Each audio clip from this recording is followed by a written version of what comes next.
today we'll take a few minutes to talk about one word, the word hodos, in the New Testament. So we see this word about 100 times in the New Testament, and our usual gloss here would be something like a road or a way or a path.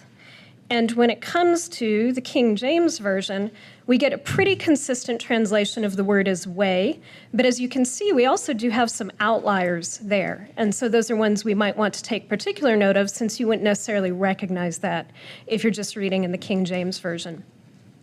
It's also worth noting that not every time you see the word way in the King James Version, it will be translating hodos. So for example, in Matthew chapter 20, verse 4, the context is a parable, and it contains the line, and they went their way, but that is not translating our word here. So you would want to consult some study resources if you're interested in tracking down what exactly is coming from our Greek word and what may be translating something else. So let's begin our look with how this word is used in Acts, so we can get a sense of how the early community of followers of Jesus looks at this word. And I think these three examples are particularly trenchant. So in chapter 9, we have Saul desiring that if he found any of this way, so it's obviously not a literal reference here to a physical road or a physical path, but people who are following a certain way. And we get a similar usage twice in chapter 19. In verse 9, we have people who are speaking evil of that way, and they're obviously not talking about a bad physical road. They're talking about something more metaphorical as a way. And then the same thing later in the chapter is that there's a stir, there's a little bit of tumult about that way.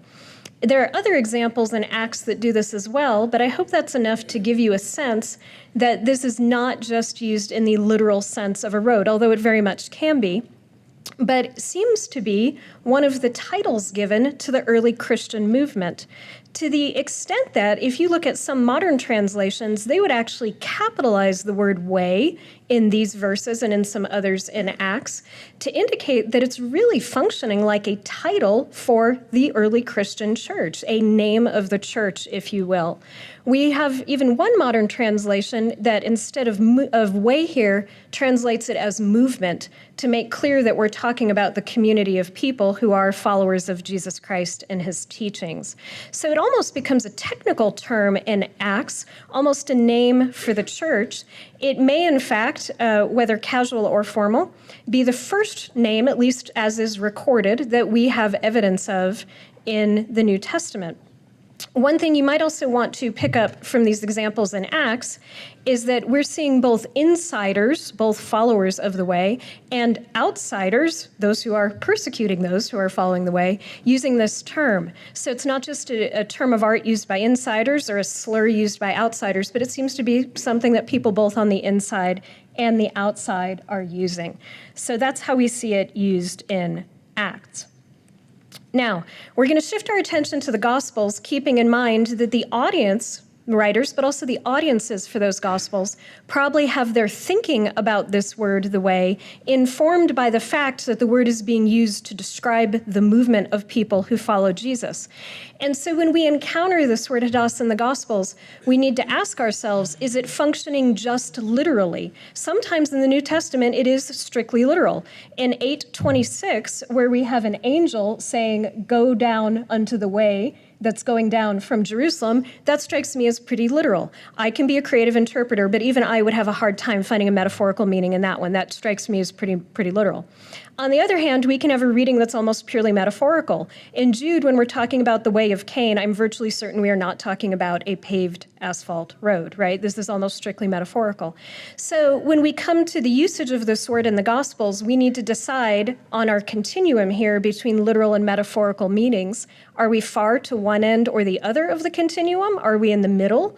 Does it have both literal meaning of a literal road, way, or path, as well as a metaphorical overlay as well? So those are the kind of questions we would want to ask when we encounter this word used in the Gospels and elsewhere in the New Testament. So let's start on that process in Mark.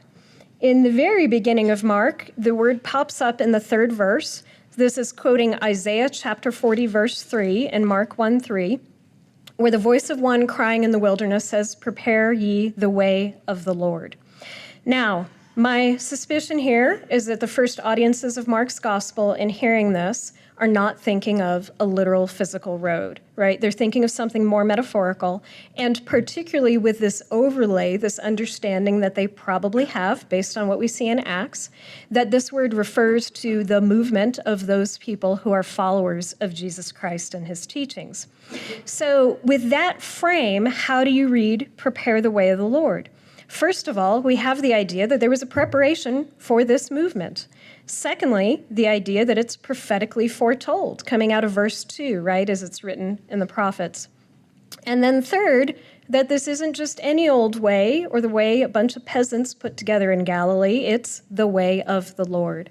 So those are things that I think our early audiences might have found thinking about this word and the way they're familiar with how it's used.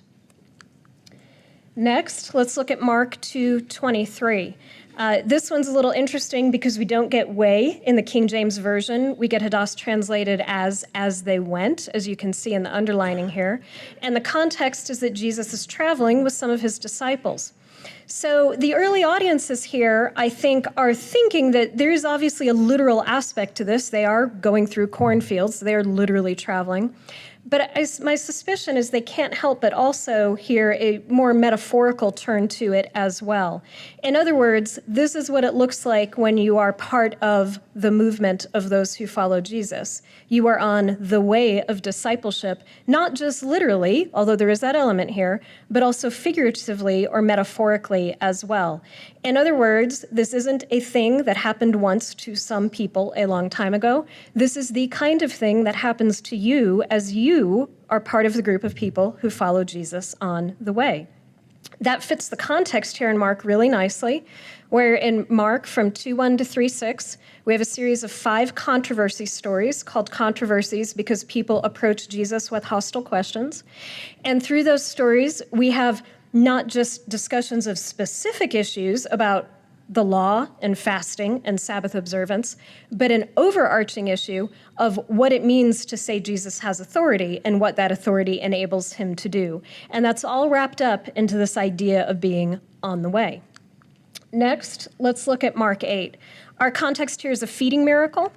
And so when Jesus worries that if he sends them home without food, they will faint by the way, and this one I think is particularly problematic in English because of the way that we use the expression "by the way" when we are going to offer an aside, right? By the way, this might happen. Is clearly not the meaning here. They might faint, by the way, not as a parenthetical, but this is the focus of Jesus's concern here, is that they will try to be following the path of discipleship, try to be among those who follow him, but that they will not be physically sustained in doing that. In other words, following Jesus is tough. It's physically demanding. But at the same time, we know how this story turns out. And the way it turns out is that Jesus provisions those who follow him. So I think this is a good instance where something is lost if we take just the surface meaning of the word, or if we take it as strictly literal, even though there obviously is a literal element that these people would have followed some sort of path if they were to have left. But I think the early audiences would have heard something else here about what it means to follow Jesus and the provision that he provides to those who are on the way.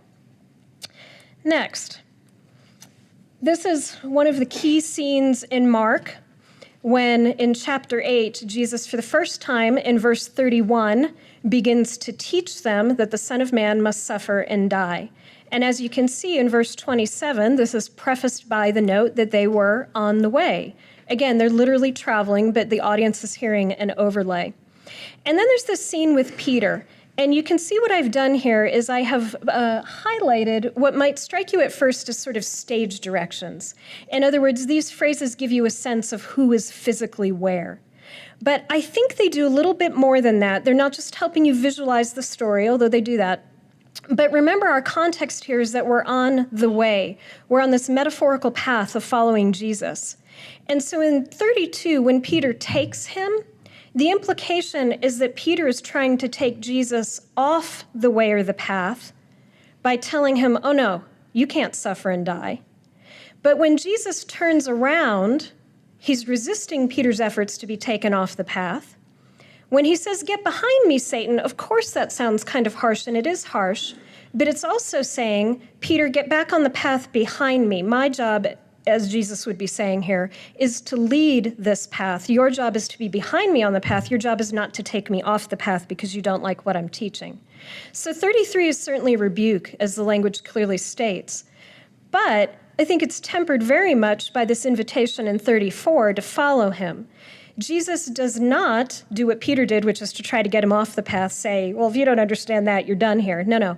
Jesus does rebuke him strongly, but also invites him to follow him on the path.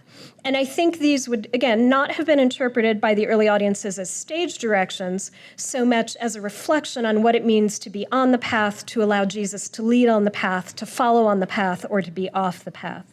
And the overarching message I take is that Jesus is very harsh when Peter wants him off the path, but immediately pairs that with an invitation to follow on the path. We have a similar situation in Mark 9, but notice the unnecessary wording here. I often feel in Mark that unnecessary words are a hint that the words are doing something else for which they are necessary. And here when Jesus says, why are you disputing on the way? Well, everyone knows they are on the literal way, so those words help us remember that this is also on a metaphorical way, part of the movement of those following Jesus.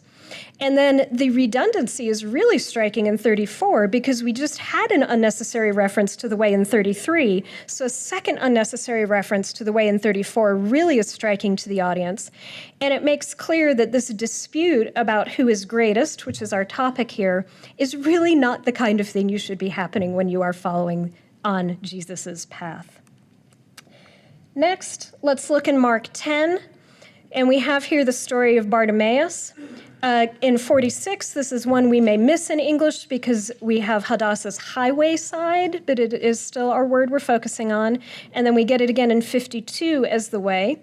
What you should notice here is we have different prepositions before the phrase, which I've highlighted, so that in 46, Bartimaeus is not on the way, he is by the way. The implication is that his blindness is preventing him from following. Of course, after the miracle, what happens immediately after he receives his sight in 52? He follows Jesus in the way. So the implication here is that blindness can stop one from being able to follow Jesus. You can get close, but you can't quite follow.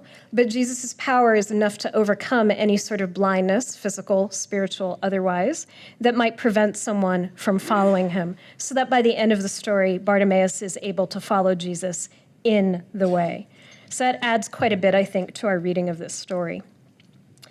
I think it's also important in Mark to recognize that we have here a text divided into three parts that is not necessarily chronological, but rather geographical, so that the first third of the gospel is in Galilee, the final third in Jerusalem, but the middle is organized on the way. It is a physical path. They are traveling from north to south, but it is also the metaphorical path of the way. The section begins and ends with healings of the blind. Does not strike me as accidental. We have Jesus offering 3 predictions of his suffering and death in that section, not accidentally to those who are willing to follow him on the way. So this is not just a physical journey to Jerusalem, although it is a physical journey, but it's also what the metaphorical journey of discipleship looks like in Mark's gospel. Now let's turn to Matthew and Luke a bit. I think it adds a bit to Matthew 5:25 to be told to agree with your adversary while you are in the way with him. It is a reminder that on the one hand, yes, they may be your adversary. There may be adversaries in the movement with you, but also that they are on the way with you.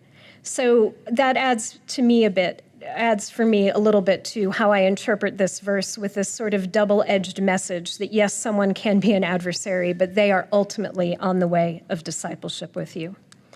Similarly, in Matthew 7, where Jesus is talking about wide and narrow gates and straight and narrow, that he references the way twice. I think the early audiences of Matthew would have heard an allusion to the movement of those who followed Jesus there, and I think that would have been important to them.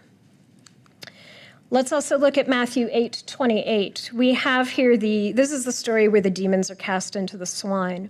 And as this story is being set up, notice that the way the devils are described coming out of the tombs, they're exceedingly fierce. And how is that described? so that no one might pass by that way. In other words, for our audience who hears this as at least in part a reference to those who follow Jesus, they're hearing that this evil power is blocking the path of discipleship. And so that, I think, would prompt some thinking and soul-searching on their parts. But again, we know how this story ends. We know it ends with Jesus, in effect, clearing the path by removing the threat that these devils pose to the audience. And I think the audience very much would have picked up on yet another instance where obstacles in the path are removed by Jesus if people are willing to follow him. So I think there very much is a literal element to the word way here, but I think there is a metaphorical one as well. Okay, now let's look at an instance in Luke. So here we are in Luke 24:32 with our Road to Emmaus experience. And so we have some reflection here. Reflection's always a good thing. Did not our hearts burn within us while he talked with us by the way, and while he opened to us the scriptures? So again, I think the function this has for the audience who sees a metaphorical edge, again, there's also a physical meaning, but sees a metaphorical reference to those who follow Jesus, is that this is not something that happened to two people once. It is the kind of thing that happens to those who choose to follow Jesus. I think that's particularly significant in this context because this verse focuses our attention on scripture study. We may not be able to reproduce the experience of having Jesus speak to us on the road of Emmaus, but we can certainly reproduce the experience of scripture study. And I believe this verse points us in that direction by encouraging us to think of ourselves as people who have the option of choosing to be on the metaphorical way, and then interpreting this as a situation where when we are on that way, if we are pondering, the scriptures might be open to us as well. So again, I think we might get a little bit more out of it if we think of it in that context. So we have here, I think I have illustrated through studying these verses, the idea of the way as a metaphor for the church over there to the right as a journey. So let's stop and sit with that for a moment. I will point out that the use of the way is less common in John than in the synoptics. So that's kind of interesting. Perhaps this metaphor isn't quite as trenchant for the author of the fourth gospel as it is for our synoptic writers. I would also note that the way is extremely rare in Paul's letters. It seems never to refer to the early church as an entity. So I find that interesting because we have about a half dozen references in Acts that point us in that direction, but you'd be hard-pressed to find that in Paul. So it's always possible that perhaps this is just language Paul or other writers of Pauline epistles and scribes are not as familiar with. It may also not have been a title or a metaphor that particularly resonated in those communities. It can be hard to separate those two different ideas out from this distance. Is it something they weren't as familiar with, wasn't as important to their community, or didn't resonate with them as much? So the first point that I would like to make here is we may have some multivocality with our early church, where for some people, the title, the way, is really, really important and central and gets used a lot.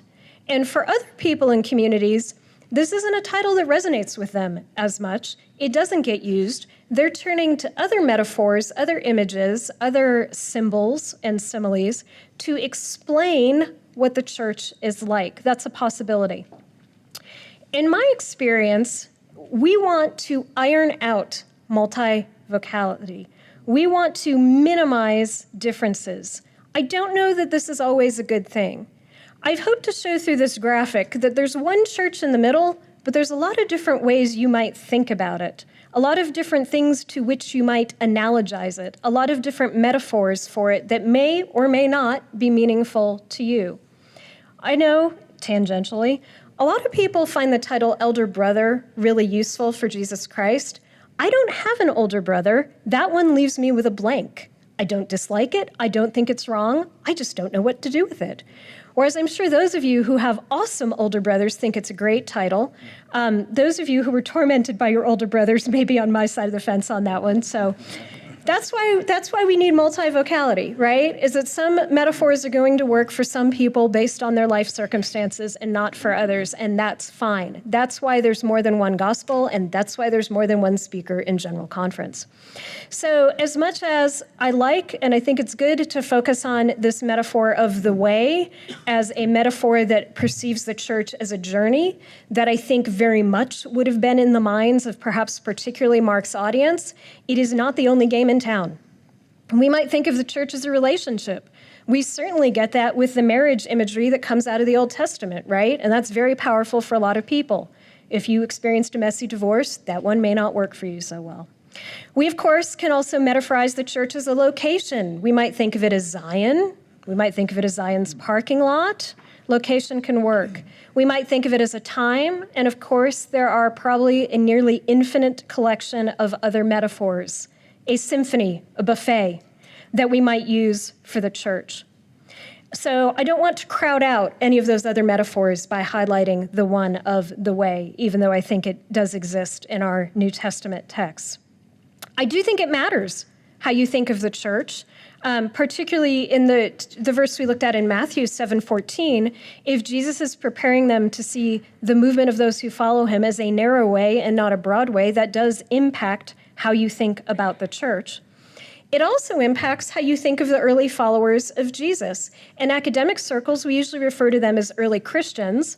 I don't know that many of them would have liked that title. They all thought they were late Christians because many of them thought that Jesus would be back soon. So that's an instance where I think the academic usage would be extremely unfamiliar to the people who were living through it, although of course it makes sense to us today. If I think of early followers of Jesus as people who are on the way with a capitalized T and W, I admit I think about them a touch differently with a different bit of nuance than if I think about them as early Christians, if I think about them as Christians, if I think about them as a sect of Judaism. Again, it shapes how I view them. Names matter. They shape our thought. And so I think it's always good to pause and to ask ourselves, what is this metaphor or name bringing to our understanding? But also, what may it be taking away? No metaphor, analogy, or parable is perfect. They are, of course, imperfect. If they were perfect, they would not be an analogy or metaphor. You would be comparing a thing to itself, right? By definition, every metaphor, analogy, and parable fails on some point. And so we would also do well to ask ourselves, at what point does the analogy of the way or any other metaphor for the church you want to look at what point does it fail? Because it will conceal perhaps as much as it reveals. So I think these are great questions that we should be pondering. I think, though, the way can be a powerful metaphor for us. It's not exactly unique. In all Christian traditions, I think people have thought about the idea of a journey of discipleship, a path of discipleship. So it's not exactly unfamiliar terrain. But particularly as we approach these New Testament texts, we may get a little bit more of what initially can look just like stage directions or physical notations if we think about them as functioning as a metaphor for the church. And then if we take that additional step to say, how does this match my journey of discipleship? In what ways am I on the path of discipleship today? In what ways am I perhaps not as on the path as I should be, or am I having trouble moving forward on the path? I think those can be very helpful.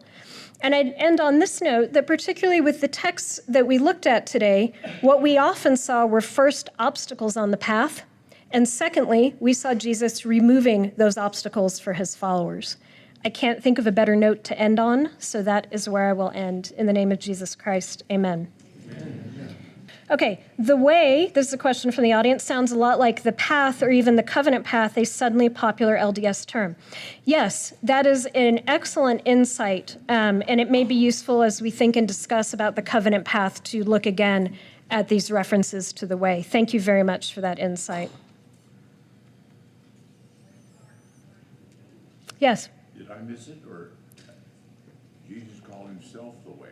You did discuss that. I didn't discuss that. That would be another excellent text to look at. Thank you.